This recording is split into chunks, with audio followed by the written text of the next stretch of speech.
Одземање на лиценца за работа на две друштва за организирање игри на среќа, оти не платиле ниту денар од давачките кон државата. Министерството за финанси иницираше постапка до владата, бидејќи не ги почитувале законските обврски кои се неопходни за да ја поседуваат лиценцата. Во интерес на истрагата не се открива точно за кои друштва станува збор, но како што кажа министерката за финанси, едната фирма е од Скопје и е направено огромно оштетување на државната каса.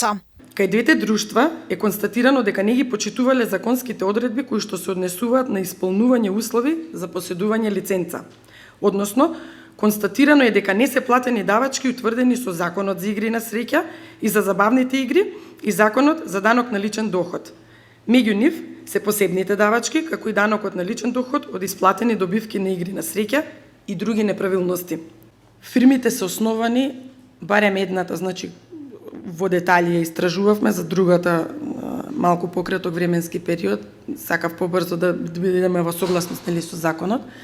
Основана 2022 година, од 2022 година до денес нема ниту еден денар платено било каква давачка кон буџетот. Колкаво е оштетувањето на буџетот и кој се е одговорен за ваквите пропусти ќе треба да истражува финансова полиција. Пропусти констатирани во работењето на УЈП не давале извештаи за работењето на овие друштва.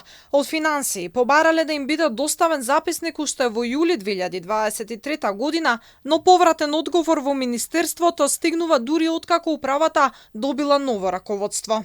Министерството за финансии во континуитет доставувале ургенции барања до управата за јавни приходи во изминатите години и ниту еднаш не било одговорено ниту на еден допис, ниту пак на ургенција. Прв пат одговор добивме откако дојде новата директорка. И токму заради тоа можам да кажам, дали има штети, дека има штети, бидејќи еве основните давачки не се. Сега, во колкав обем треба да утврдат надлежните органи, затоа што треба да знаеме колку работеле, што работеле и така натаму. Дополнително ќе се чешла работењето на сите друштва кои се занимаваат со оваа дејност, а ќе се проверува и законитоста на оние кои приредуваат онлайн коцкање. Инаку, според податоците од Министерството за финансии, државата има издадено вкупно 46 лиценци за приредување игри на среќа, од кои 30 за приредување на игри на среќа во автомат клуб, 8 лиценци за казино и 8 за приредување на игри на среќа во обложувалници.